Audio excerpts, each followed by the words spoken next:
the party master on Up and Go, The Bridge, 99 FM. I want to say good morning to you.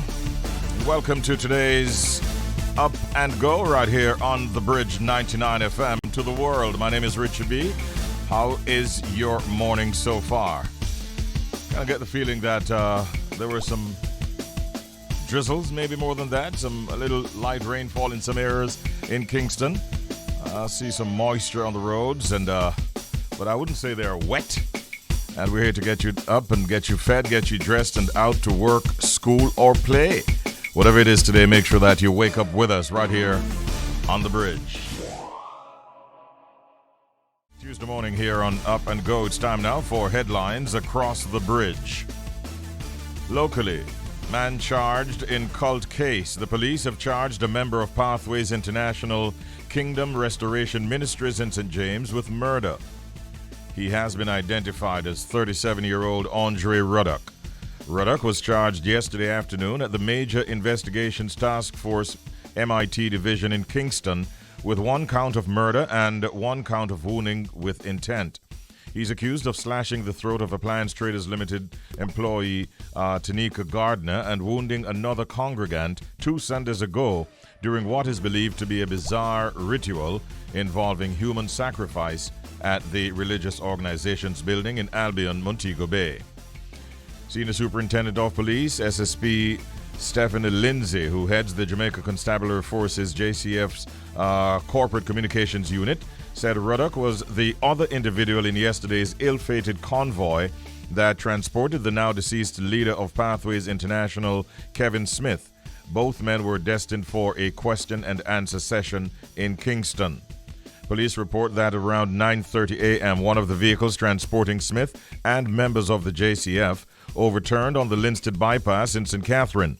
Smith and Police Constable Orlando Irons of the Montego Bay Fugitive Apprehension Team were confirmed dead upon arrival at hospital, while 2 other lawmen remain in hospital in serious condition. Smith was to be questioned by detectives as they moved to slap him with 2 counts of murder, 2 counts of wounding with intent, and 1 count of illegal possession of firearm. And we also see coming out of our local news portals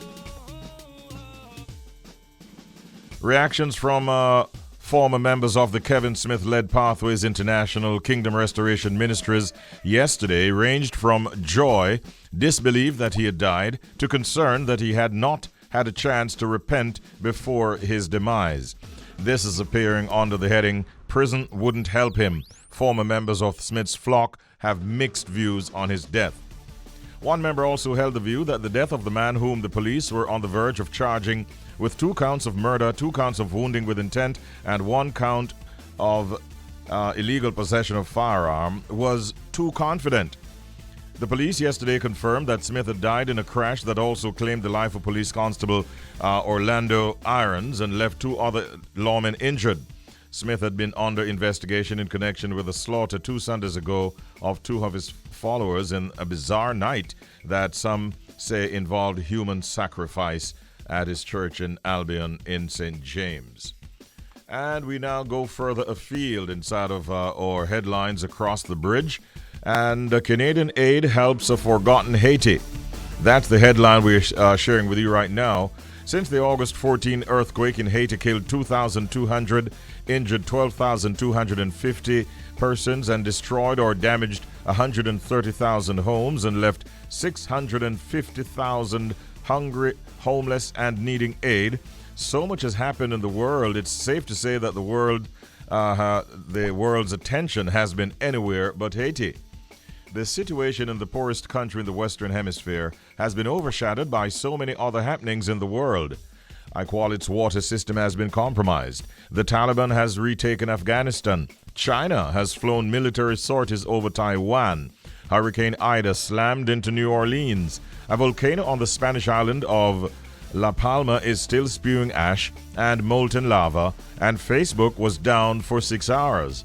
But thanks to nearly $400,000 Development and Peace Caritas Canada has raised on its website and through Canada Helps, Haitians are making their lives a little better day by day in the rural communities of Les Cayes, Maniche, St. Louis, de Sud, and in Cavillon.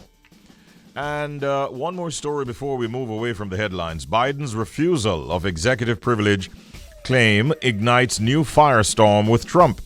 Joe Biden and Donald Trump are locked in an extraordinary and escalating clash that has profound political consequences now and into 2024.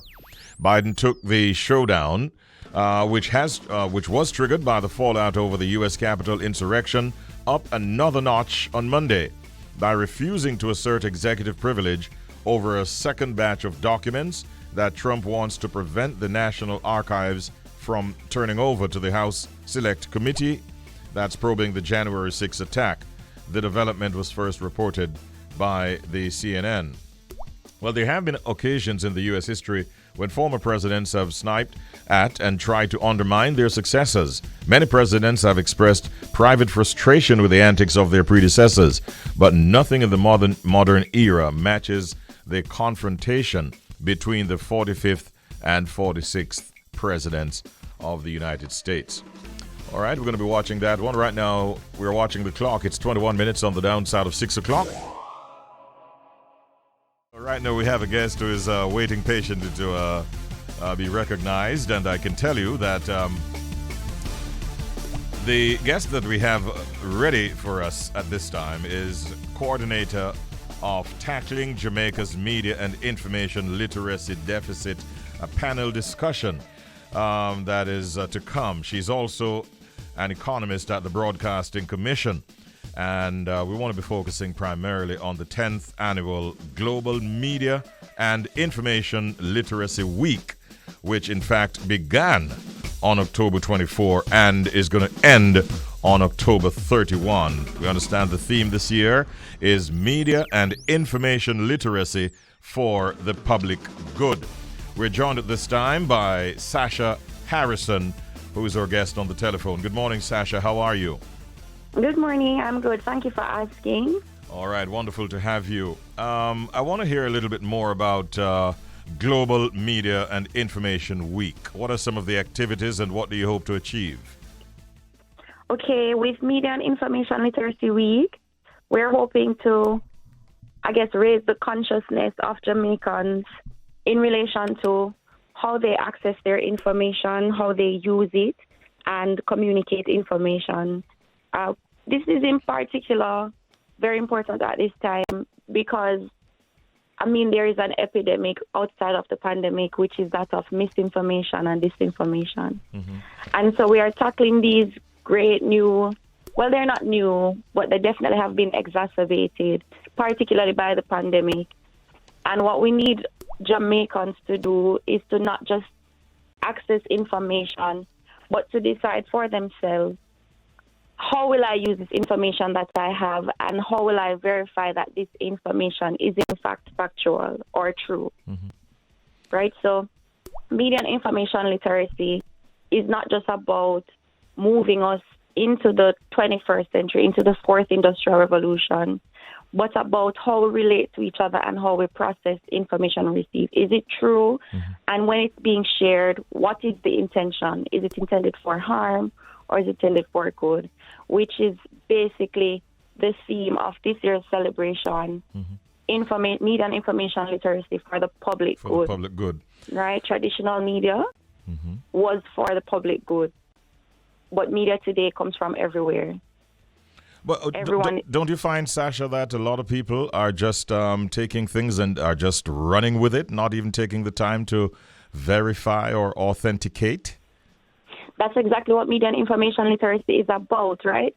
If you listen to the radio or the TV, you would hear ad campaigns by the Broadcasting Commission. Before you post, before you click, ask yourself what if, mm-hmm. right? That is the kind of thinking, the critical thinking that we want persons to do. It is not sufficient to get it and look at it and say, this must be true, right? It's more important that you say to yourself, what is the source of this information? How reputable is this source? So is this source an authority in, for instance, health? Mm-hmm. Or am I taking information about the pandemic from someone who is my neighbor and has no professional qualifications in that regard. So. Thank you, Sasha. I just wanted to say that we're now joined by Miss Lilyclaire Bellamy, who is an attorney at law, and she's also the executive director of the Jamaica Intellectual Property Office, JIPO. Good morning and welcome, Lilyclaire. How are you today? I'm very well, thank you. Good morning. All right. I also wanted to get your own perspectives on what is the importance of media and information literacy. Why is that important, would you say? Well, as Sasha said earlier, each of us is a source of information. Each of us is now everybody has the ability. Nearly everybody has a smartphone. And with that smartphone, you have the ability to share information. So you generate information and you share this information. And someone may receive the information and not verify it. Earlier this morning, you were having a discussion. And what did you get from the discussion? Everyone who came into the taxi had an opinion. Okay? Yes. So I'm going to repeat my opinion. And depending on how much faith persons have in me, they're going to believe what I'm saying. There's no basis necessarily for what I'm saying. So this is how we spread disinformation. So it's important for us to verify the information. All of us have a right to receive information, but what we need to do is to check our source. In the media, you have a responsibility to check your source before you broadcast the information. Indeed. If you broadcast information that is erroneous, you stand the possibility of having to pay out huge sums of money to the person who has been injured by the disinformation. So media and information literacy is geared towards bridging that divide. No pun intended. But what we want to do is for persons to understand that, okay, I don't want to use you as an example, but there may be somebody who people trust, but you need to verify the authenticity of that person. So the person may have a charismatic personality. So they're basically telling you that there are no trees with green leaves in the world. So if you are seeing trees with green leaves, it's something wrong with your eyes, okay? And then you go out and you start to spread this. People are going to think you're crazy. Some people. But then there are some people who will follow you. So you need to check, and this is what this is all about. And we're going to be, it's a group of us who are part of the Jamaica National Commission for UNESCO. Yes. Because you might wonder, how is the Intellectual Property Office involved in this? Trying to figure it out, yes. Part of what the Intellectual Property Office is doing, and I want to share this, is that we are seeking to have implemented in Jamaica the terms of the Marrakesh Treaty. And the relevance of that is that the Marrakesh Treaty seeks to make information available to persons who are blind and visually impaired. So what it does is it allows persons who are blind and visually impaired through an agency or an office to put information in a format that they can use without breaching copyright. Okay. I want to bring back Ms. Harrison back into the conversation. There is a panel discussion that you're coordinating, tackling Jamaica's media and information literacy deficit. Who are some of the panelists, and what can you tell us about that project? Sure. So our panelists for this discussion include many of the researchers who are actually working on the development of a digital media and information literacy skills framework for Jamaica. So Mr. Craig Peru is the moderator and research fellow at UE. We also have on our panel Professor Daniel Kaur and Dr. Maurice McNaughton, who also hold positions at the University of the West Indies. We will have Mr. Mark Jeffrey Dean, the librarian at the University of the West Indies, Dr. Deborah Hickling Gordon. She also works at the UE and is a member of the UNESCO Expert Facility for Cultural and Media Economy and Diversity. And what rounds out our panel, or who rounds out our panel, is Dr. Cheryl Mullings Anderson. So all these persons come to us with a variety and diversity of backgrounds, and will be able to speak to the challenges around media and information literacy from a variety of sector perspectives, including the private sector perspective, from an educational perspective, and very important to Jamaica, a cultural perspective. When is this panel discussion taking place, and who are you targeting? So the panel discussion will take place tomorrow morning from 10 a.m. till 11 a.m. and it is relevant to all Jamaicans. Okay. So anyone who has the time is invited to listen in to get an introduction into media and information literacy and how Jamaica can stand to improve our chances and take better opportunities that are available today in the fourth industrial revolution, and to better tackle the challenges which are also arising. How can persons participate? So persons can join us through Broadcasting Commission's YouTube page. Mm-hmm. It will also be streamed live on PBCJ, so on their website and on TV. Okay. And you can also join us by Zoom. All right. Ms. Bellamy, let me ask you, would you say that you're satisfied with the steps being taken here in Jamaica to develop media literacy?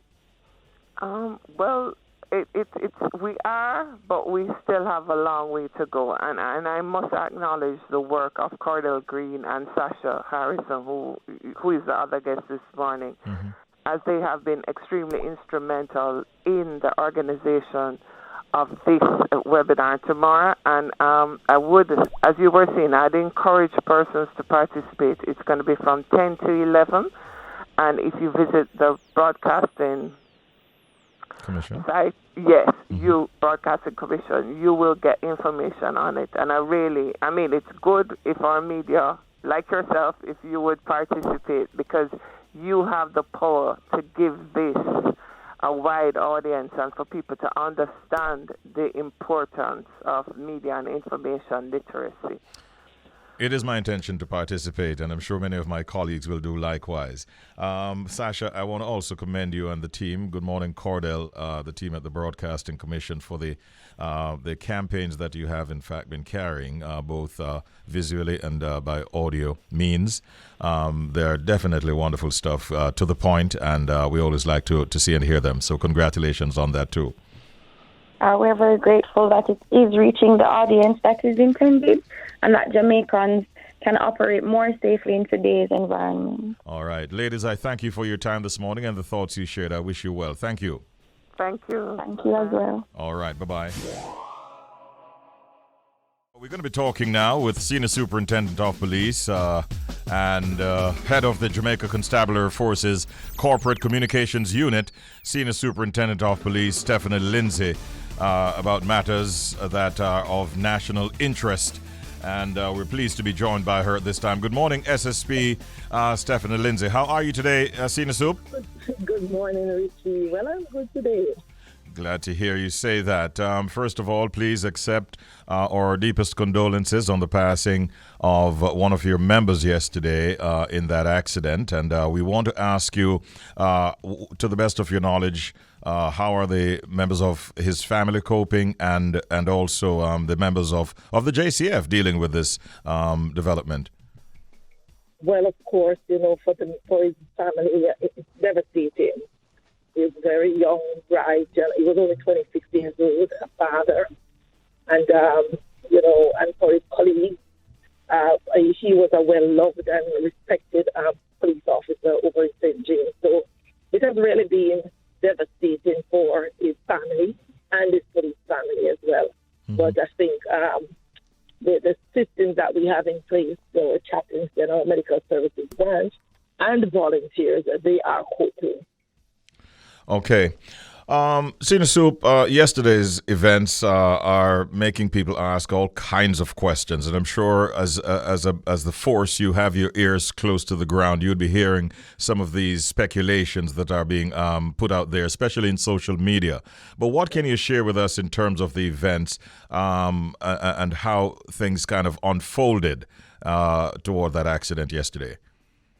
Right. So, it's good that you said that, because a lot of persons who are out there on social media putting forward the various theories, they don't have a clue as to what happened. Mm-hmm. So what we know is that there was an accident, There were two vehicles traveling from St. James to Kingston, taking two suspects to the Major Investigation Division to be formally charged for the double murder of two individuals in St. James last week. And on the journey, there was a collision. We later learned that it was actually a 3-vehicle collision with a car and a truck with a vehicle that was carrying one of the suspects, because there were two vehicles, so one was in each of the vehicles. Okay. So the one that collided had Kevin Smith and 3 police officers. So in total, you had 3 police officers in either vehicle escorting these prisoners. So at the end of the accident, we know by now that we lost one of the constables that was in the vehicle. The other 2 were seriously injured, still undergoing treatment, still considered critical. And we also know that Kevin Smith was a suspect. He died as a result of injuries he received during the accident. I have to ask, you are confirming that Kevin Smith actually died in the accident? Yes. Because, you know, there are many who are saying that it's not him and all kinds of stuff, right? It's amazing. It's him. It was confirmed. And they were going around that his body resurrected and disappeared. Oh, you heard that too.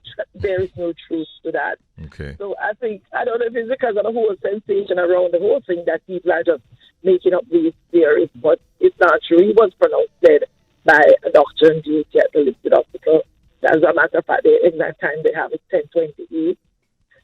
We would not show his body because it's not part of our policy to do that. But a number of persons would have taken his photograph at the hospital, and when they were removing him from the vehicle and circulated it. But I know that sometimes when people believe that the somebody is invincible and cannot die, then it's going to be difficult for them to accept that I mean, it's a loss of life, and we regret his passing as well. But the theories that they are putting out there, they're just not factual.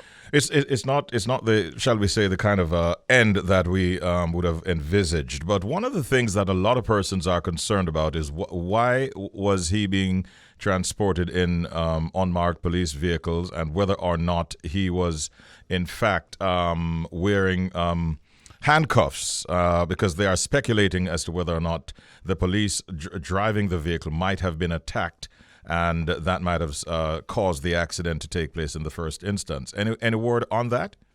All right. So what I know for sure as a fact, that he was wearing handcuffs.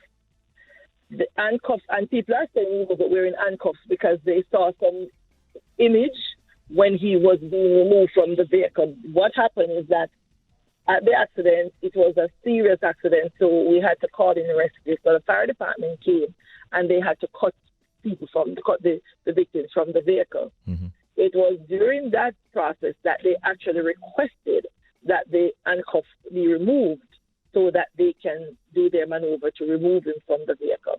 So I saw on social media where somebody that was there actually took a video of the handcuffs being removed and placed it on social media to say that he was in fact wearing handcuffs. But we would not be transporting a prisoners from that distance without handcuffs. It's part of our standard procedure that they wear handcuffs when you are transporting them, and in this case, he was wearing handcuffs. Not that wearing the handcuffs by themselves would prevent anyone who has ulterior motives to try to attack a driver, but to the best of your knowledge, at this time, can you say whether or not the driver might have been attacked that caused the accident, or that is not known? We never got that. As you know, that the 4 persons that were in that vehicle, none of them are able to speak right now. Right, 2 are dead and 2 are not conscious to speak. Oh, okay. So, right. But what we understand was what came afterwards by 2 motorists reporting accidents, that they were traveling the convoy. They, sometimes when they are moving, they are using sirens, they are moving, and one of the things that when we check, they weren't speeding, there was excessive speeding. Because that was one of the first things that we checked because we have the technology to check that, and they weren't speeding. So when they pulled out, the vehicle in front of the marked vehicle pulled out, and then when they said the other vehicle pulled out, and then there was an impact with an oncoming car. And that impact led to another collision in an oncoming Ford truck. So it was at that point that the vehicle was extensively damaged and the persons were injured. So it was actually the colliding with two vehicles that created the damage and the impact, resulting in the injuries that led to death. So we didn't know that in the beginning because persons, I think, were in shock. The information was not coming forward, but it was afterwards. And when they did the investigation and the persons actually went to the stations and reported the accident, that it became a little more apparent as to exactly, how the accident happened. Okay. Sina Soup, people are wondering why it became necessary in the first instance to remove these suspects from Montego Bay into Kingston to have further conversation with the MIT division. And it's not an unusual occurrence because based on how they were treating with the case is going to go directly to the Home Circuit Court. So they have what they call a committal proceedings, where there are some cases that you would go through preliminary hearing, etc., at the local parish level, and then transfer it to the circuit court. I saw a notice DPP has sent out, commented on it yesterday, and the police officers who are dealing with it. So the Major Investigation Division, which is leading on the matter, decided that they are going to deal with the matter in Kingston. And it's not unusual for some cases. In fairness to the suspect as well, the accused person, sometimes for fairness and among other things, they would remove the case to a neutral jurisdiction. In this case, I think the DPP said that because there was no sitting circuit going on in St. James, so the Home Circuit Court was where he would be charged and placed before the court. So there was a really sinister about that. And it's not unusual. It's just because this is a case now that is of national and international interest why it's coming across as something unusual. But it's usual procedure that they do from time to time. All right. Borrowing the word unusual from your deliberation, he was expected to be charged with 2 counts of murder, 2 counts of wounding with intent, and 1 count of illegal possession of a firearm. Is that correct? And conspiracy to murder. And conspiracy to murder. But is it unusual for over a week to pass before the JCF would be bringing forth those charges? Because it did seem like a fairly long period of time before these charges were to be laid. No, it's not unusual. A week is not unusual because remember, before they can actually be charges, they have to collect the evidence. They have to collect the evidence, and sometimes persons say, it's a clear-cut case because all of this, but there's always the court of social media and the court of public opinion, which is a little different from the court of law. So they had to get all the things that were necessary before they could prefer charges. So they were at that point now where they completed the investigation, gather as much evidence that they believe could substantiate and stand up to scrutiny as evidence in a court of law, and then the next step was to charge and place it before the court to facilitate a trial. Where's the entire case now at? One person is actually charged, right? Yes.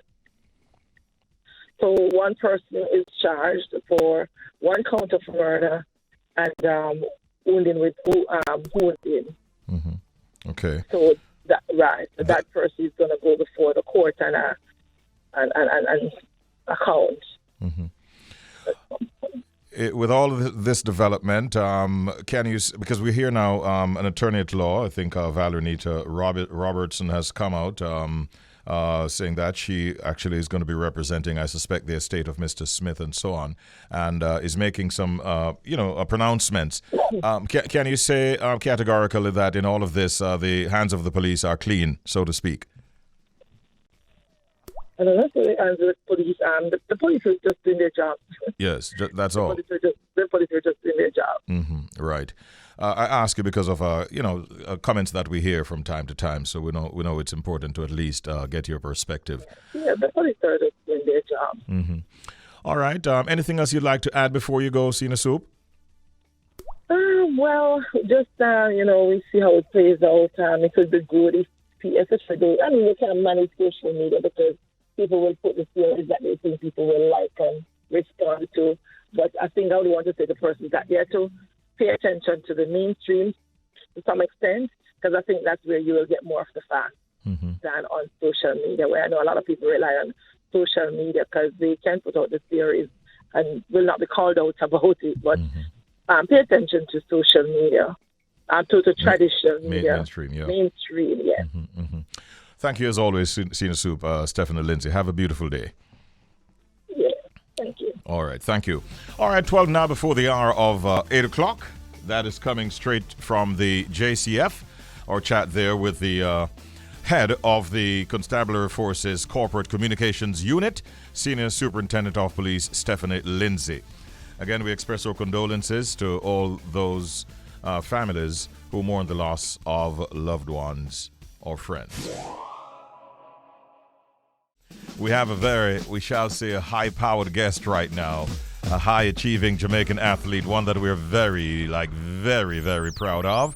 She is a Jamaican Olympian, and she recently had a road named after her. Man, when I grow up, I want to be like her. We're speaking about none other than Natoya Goule Toppin, our guest at this time. Good morning, Natoya. Good morning, Richie B. How are you? Welcome to the program. How are you doing this morning? I am good, and thank you very much. Congratulations on this recent honor of having a road named after you. I'm going to speak to that a little bit more later on, but suffice it to say, when I grow up, I want to be like you. but let's so funny. Let's go back to the very beginning, Natoya. Tell our listeners a little bit about who you are, where you're from, what school you attended, just some basic bits of information so my listeners can even get more familiar with you. Well, as you said, my name is Natoya Goule Toppin. First was Natoya Goule. Now I'm married, named Toppin. I am from this district in Manchester called Coffee Grove. It's top Coffee Grove because there are two coffee groves located near Porus and Belfield. I am the last of 5 children for my mom. 4 girls and 1 boy. The last for my dad. 3 of us. And I went to, first I went to Riggs Basic School in my community, then Belfield Primary School located in Belfield, then Manchester High School in Manchester. All right. And that is where I met Natoya many years ago. I was doing afternoon radio at the time, and we did a broadcast from your high school in the auditorium. And you were a rising star at the time. I remember I interviewed you, and I kept saying to myself, but she's so tiny. How can she run these long distance races? Oh, my gosh. I didn't even remember that. You don't even remember that. That is a while back, I tell you. But I remember you well from then. And I've been monitoring your progress all through the years, Natoya. When did you realize, though, at what age did you realize that you wanted to become an athlete? Honestly, I've been running from I was a little girl. According to my family, they told me that. But, in Jamaica, we have sports days. And so they will let you have cross country before. So it's basically 2 days of sports. And when I was in grade 3, that was when I really realized that I could run because I basically came second overall. My brother was first and I was second. I would have won if he didn't spot me and try to catch up with me. But he was first and I was second. And the next year was not as good because then I was in grade 4. They always start off grade 3, then grade 4, then grade 5, then grade 6. And that was like at the extreme back. And I didn't start off properly. But then 5 and 6, I won again. And then I realized, yes, because I watched Olympics, I saw so many runners, I never know that I would be where I am right now. And And I was like, I really like this. And then I was recruited to go to Manchester High School, and I started running faster and faster. I thought I was going to run the 1500, to be honest. Really? Because I was doing better at the 1500. And then my last year in high school, I ran 203, and I was like, okay, this looked like I would be running the 800. And that's when you take off, went to college and just get better and better. Yes. But you never at any time thought about doing the shorter distances? Honestly, no. But I always tell my coach, coach, can I run the 400 hurdles? It was like, no, because I have a back problem and my running form was all over the place. And it was like, if you are having so much problem now, how can you run the 400 hurdles? The journey could no doubt came with a lot of challenges. If I should ask you to name a few of the challenges that you've had to overcome, what would come to mind? Well, growing up, I was not a rich person. My family was not rich, and like going to school many of the times. We had a bus that brought us. That's from primary school that brought us to school, and a lot of times the bus break down, and it's either we have to walk or trying to hitch ride. And back then, like, you're not really going to get no ride. So, those were some of the little challenges, but. As a little girl, that didn't bother me. It was just not me alone. If it was me alone, then probably I would feel, really bad. But I was like, we make it fun. Even coming back from school and from Bellevue to Top Coffee Grove is not no little that's a long ride. distance. It's not no 5 minutes. Yeah, it's not no 5 minutes walk. But we make fun out of it. We run from light post to light post, walk from light post to light post, and then use our fare and eat. We don't even think about the next day. Say, hey, we can keep this money for the next day. Yes. It was fun, and also, being a professional athlete, not all the time you're going to go there and your body's going to feel good and running fast and everything. And 2017 was the most challenging year of my life. I almost gave up on track, but the warrior in me doesn't give up that easily. There was depression, like, why am I training so good, but yet still I'm not running the way times that you want. I'm supposed. Yes, and that just, if I was not strong, I just trusted God, because many persons would give up and they will, like, let things go in their mind and, just don't want to go forward. But, I just reach out to God and boom, the next year I ran a PR. There you go. Take us to that that time at the National Stadium when you did that national record time. Did you see that coming? Actually, that wasn't even national record. That was the fastest I ran in Jamaica. Yes. But I did see it coming, but I knew it was that coach. My coach believed in me and said, you can run 7. And I'm like, yes, I'm going to go to 7. And I was able to run 1 to 7. And I was so happy for it. Natoya, are you there? It looks yes, like... I'm here. All right. Have you changed position? We're not hearing you so clearly in the last part of what you just said a while ago. Are you hearing me? Yes, I'm hearing you. I'm actually standing in the same position. Okay. The connection just seemed to have gotten a little haywire a while ago. But you were telling us about how you felt when you ran that fastest time on Jamaican soil. Yes, I was saying that my coach believed in me that I could do it. Yes. And, I just went out there and said, go there and run 167 and I give it all that I have. And I went up there and I was able to run 167 on Jamaican soil, so I was really happy. There is another race I want you to take us to, and that is the 2020 Olympic Women's 800-meter race. Yes. Tell us about that experience.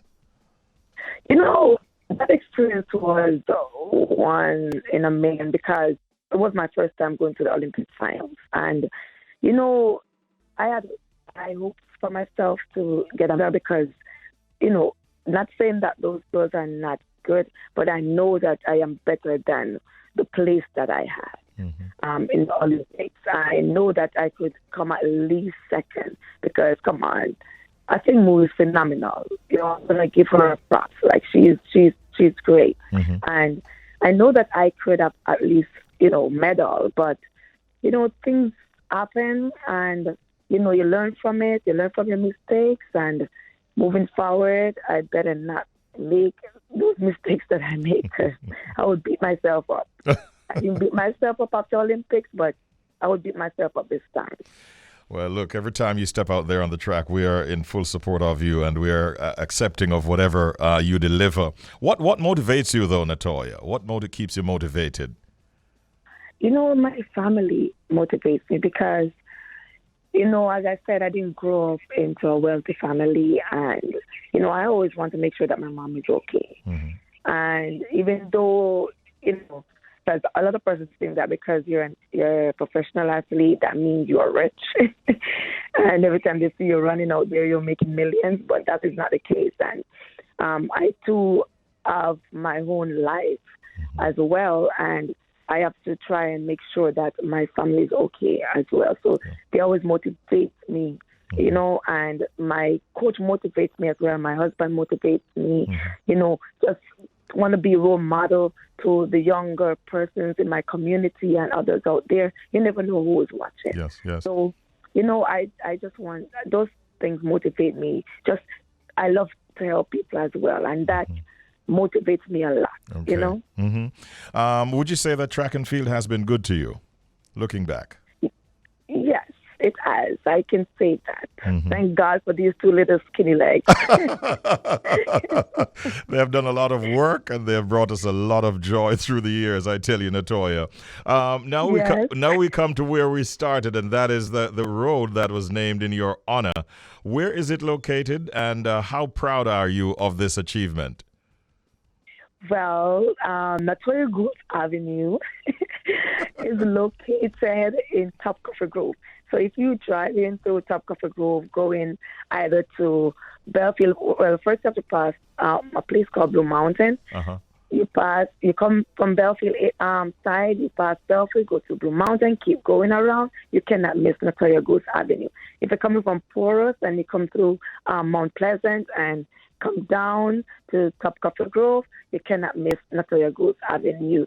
And I am feeling extremely proud, thanks to Mario Mitchell, the councillor for that area, that, have that thought about making that road for me. And I'm telling you, if you look on that road, because they paved the way as well, Fantastic. It is very beautiful. Yes. You can tell that it was well thought out because it is smooth and nice. There's drainage. It has a hill, which is very steep. I was blowing so hard walking up that hill. But imagine me trying to attempt it myself. Maybe I would make it to the top. Richie B, I promise you, Yes. if that hill was here in Clemson, my coach would have us running up that hill all the time. Okay, I'm feeling extremely proud. I can hear it. Happy, because not many persons can say they have their street name after them, and I am humbled by this, and it must be one of those things that make you say to yourself, it was well worth it for sticking around and representing your country the way you have, having now a road named in your honor. We're proud of you, Natoya. We know that you do have some years left in those legs in terms of competition, and for as long as you last in the game, we will be in your support. Thank you so much, and all the best to you and your family.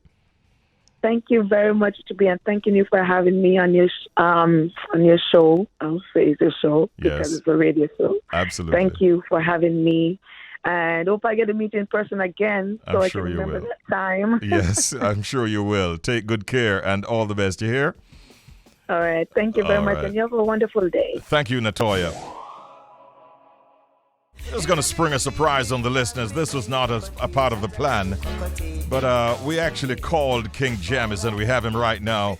Morning, Mr. Lloyd James, King Jammy. Happy Earth Strong. How you doing?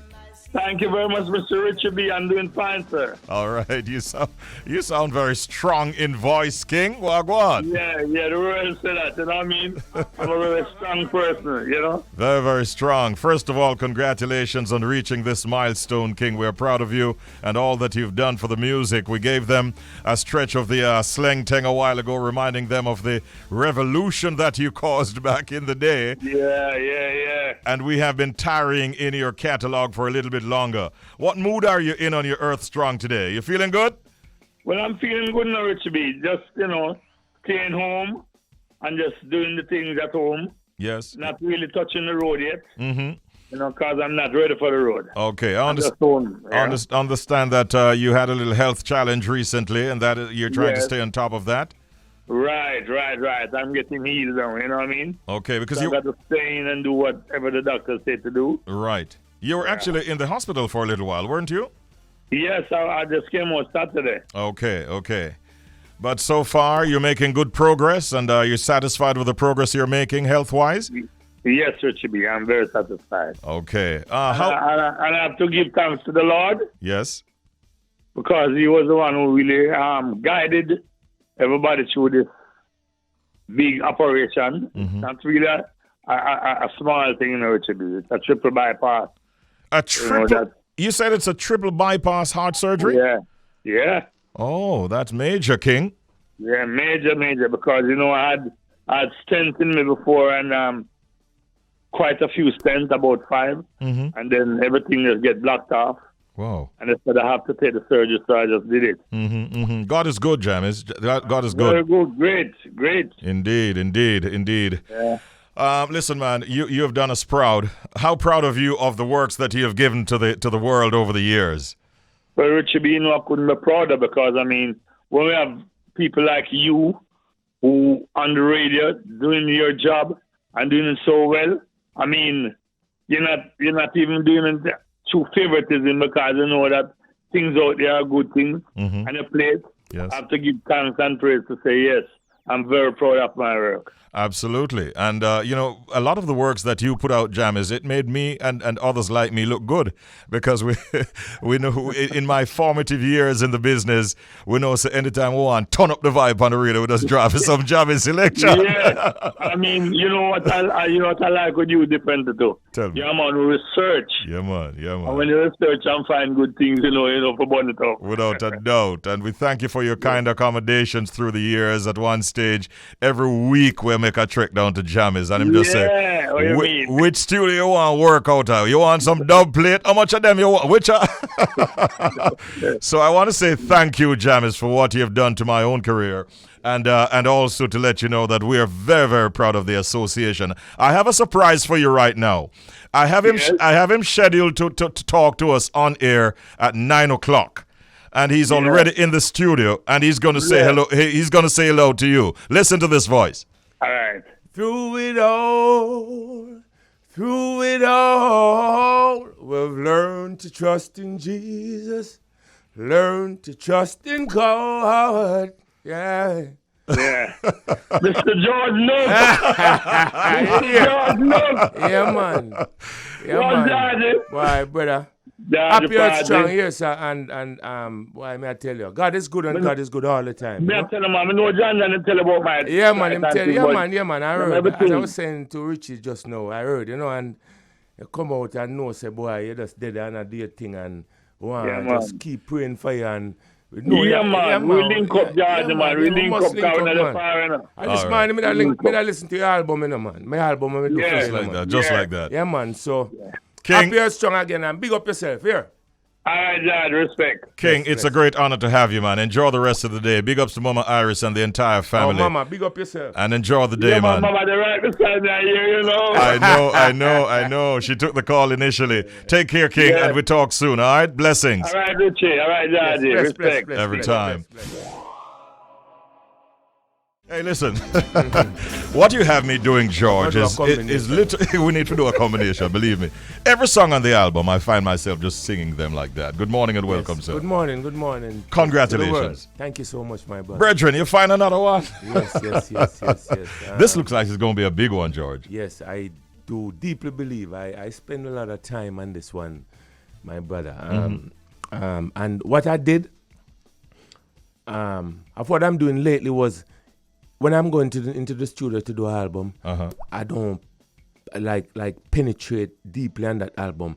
I just do singles continually. Okay. You know what I mean? So I am doing over time. So I'm just doing them like singles, and when they add up now, I just put the album out. So that means you're getting an album full of singles. Yeah. Which is like individual hits. Most definitely. Very often, yes. Yes. And so people will definitely enjoy it more. Because I could remember back in the days, about 40-something years ago, when you're doing albums, all you had to do is have one hit song. Right. And that producer or whoever would call you and say, album right away. And that album will come out with just one, you know what I mean? One hit just sometimes, one hit. You know what I mean? It will have other songs you could listen to, but just one hit. So, that was the one hit that was carrying the album. Back then. Yeah, man. But now we just, I change it. Yeah. I change it. You're giving us an album of hits. In fact, there are some artists who had songs that they would think that would carry an album, and they would separate. So they would give you one album with maybe one or two real good, and hold on to the others. No, you're not doing that. No, I giving it all. Yeah. That's why I call it Through It All. Through It All. Yes. This just came out a couple of weeks now. Yes. We know how it's doing for us in terms of how we're playing it, but how well are you vibing it doing locally and internationally? It's doing great. I've been doing a lot of interviews, and I'm telling you, man.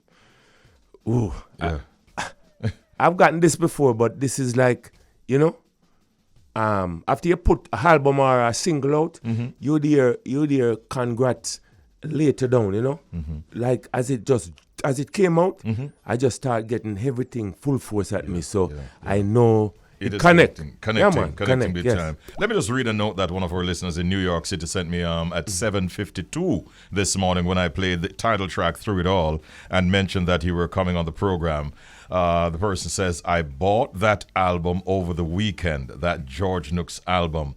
It is a really good album. Thank you so much. Thank you so much. That is from Lady G. right now because we're all over the globe. Right? Yeah, man. Yes, definitely. They're hearing us in New York City and all these big places. Up New York City. You know what I mean? Tri-state, definitely. Tri-state. I mean, big up America here, sir. Yeah, straight and up. Big up the world, not America, the world, because we know people listening to us all over. So indeed. You know what I mean? Big up the world. Yeah. George, I want to talk to you a little bit about song selection. I mean, because you mentioned this album and the fact that you do them as singles, then you put them together. And we can feel that coming through. But the song selection, how do you go about determining, like on this album, for instance, which songs you want to include? Well, okay. It's like we know what we're going through right now. Yes. Straight up. You know what I mean? We're going through a terrible time, my brother. You know what I mean? Rough time. This, we didn't get no heads up for this. Right. You know what I mean? It just happened. And it's been going on for what? Over 2 years now? Yeah. And yes, and I hear of people, I know people out there because people around me died. You know what I mean? But you have people who have people closer to them who died like just. And what hurts earlier in this pandemic, when your loved one died, your mom or your grandmother or somebody you grew up with, if they die, you cannot go to that funeral, Richie. That is it. You know what I mean? Yeah. And if they're sick, you can't even visit them. I've seen a wedding happen before, and the bride and the groom was upstairs, and the rest of the people was like cross the street. OMG. You know? So, you know what I mean? Because of the pandemic. Yeah, I've looked into it, and I know, I see what I know what I went through, so I know what people going through, and I came up with the idea and say, you know what, I'll try, because you have some people that question God, you know. Yeah. And try to defer or turn somewhere else, which there is nowhere else to turn. But just keep praying and just keep hoping that we will be one of the fittest who survive. Yeah. You know, so that's where I came up with this album. All of these things that are happening in the world, and that was the source of your inspiration. Like a story. And by extension, the source of your song selection. This is like a story, my brother. Do you know that as a result of even what happened yesterday, that people are calling me here this morning and are saying, Richie, I'm so happy that you have George coming through that we can get some more of his songs, because it's like it is bringing a kind of calm to the nation when we play songs like yours on a morning like this. Most definitely. The day after what happened yesterday. Man, we need God. Man. We need Jesus in the man. Indeed. What is it about the what happens when a Tads and a George Nooks combine your talent? Because it looks like it's hit after hit after hit all the way. There seems to be a kind of chemistry and a vibe. Yes, right too. Straight. Tell us a little bit about that. I'm big up Tads right now, you know. Big up the whole family. I mean, Tads Jr. and all them around there at Trade Center. Yeah, man. They've been working with me real good, you know. And to tell the truth, it's them I hold up the banner. You know what I mean? We're seeing other record company that just fade out and like, you know, and Tads alone, we see like, you understand, have the bucket over him head. Big bucket. Yeah, man. So we have to just give him props, you know? And he's been trying and we know that you don't press record no more. Right. You know, CD, all the man have to do is get your CD and duplicate it. So we're asking, before we even go no further, we're asking them out there, whoever out there, to just go out there and get a real copy of this thing, man. Of this, not this thing, but this album. Beautiful album. Yeah. And just connect. You know what I mean? Yeah, man. That's connect. I agree with you on that. You know, buy the product, man, and support the business. Yes, and by extension, support all those. I mean, the musicians and the producers and the vocalists and George himself. And the harmony. Everybody, you know what I mean? because everybody has to live, and that is a very important point to make. Most definitely. How proud of this album, though, George? I am very, very, very proud, my brother. You know what I mean? And to God be the glory. Great things they have done. I'm very, very proud. You know, I've shown them that they should only believe. All things are possible. Yeah. You know, I've shown them how amazing grace, how sweet the song. You know what I mean? Yeah. That we're all sinners and we all come short of the glory of God. You know what I mean? That you could stand up and say, that save a wretch like me. You know what I mean? Oh my God. Yeah, you know, it's just so many through God. It all. So, yeah, you know what I mean? Yeah. Oh Lord, oh God, I'll never find the words, my Lord, to tell you how I feel. These are songs. Mere words could never explain. Yeah, these are songs on the album, man. I tell you. Another part of your promotion is the going the route of doing videos. Yes. And the one that's for the title track seems like a rather $3. It seems like a very expensive looking video. Yes, it is. It is, and I'm very, very, very proud of it. You must be pleased of that product. I'm very, very pleased, my brother. You know what I mean? So, yeah. I mean, my last project was the last gospel project was Ride Out Your Storm, which I'm telling you that blew up. You know, and I've come better, I think so. With this one? Yes. Through it all. And I know that, you know what I mean, it's one will catch on, and the people who are listening just make sure you go get your copy and all digital platform and just connect. As I said, you will see what we're talking about. Indeed. What next in the pipeline, George? Because this is, I'm sure, one of several things that you might have been working on. Beyond this album, I know you're going to give this album some time. Yes, we have to. I have to. Yeah. Yes. So but down the line, we have much more things to come. You know, I mean, as long as God give me breath, and I still have this voice. You know, I see people comparing me to you, say, Richie B sound the same way from way, but George Nooks too, you know, you might you know what I mean? So, yeah, man, as long as I continue to just give God the glory and my love songs, they still be coming. Yeah. You know, because God is love. Indeed. Yes. One of these days, on one of your upcoming projects, please drop a little taste of the Prince Mohammed vibe on one of those projects. All right. I hear you. I will. And some. We have some. They say, if you stamp spread, pop, gun upon the joint. We say, if you stamp spread up.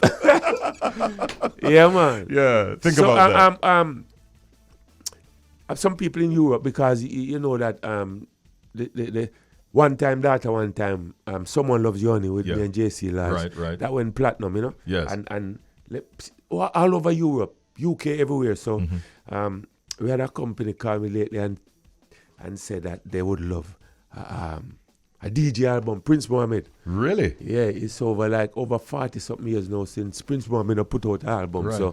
So you're thinking about it? It sounds good. I'm thinking about it. Interesting. Yeah, man, I'm thinking about it. Yeah, All right, we're looking forward to that. You imagine that? It artists of 40 odd years ago and then Prince Mohammed returned. You know what I mean? That would be something to look forward to. Yeah, man. Yeah. All right. I don't want to shadow this one though. This one for now is through it all. Without a doubt. Yeah, man. Listen, bro, it's available on all digital platforms. It's the latest from George Nooks. It's called Through It All. It's a production from Taz Records and Junior Tads, of course, involved. Daddy Tads and, of course, George Nooks. Always a great combination. And go get a copy of it and continue to enjoy it as we are. George, it's great talking with you. Good to see you. Manu's not looking any older than...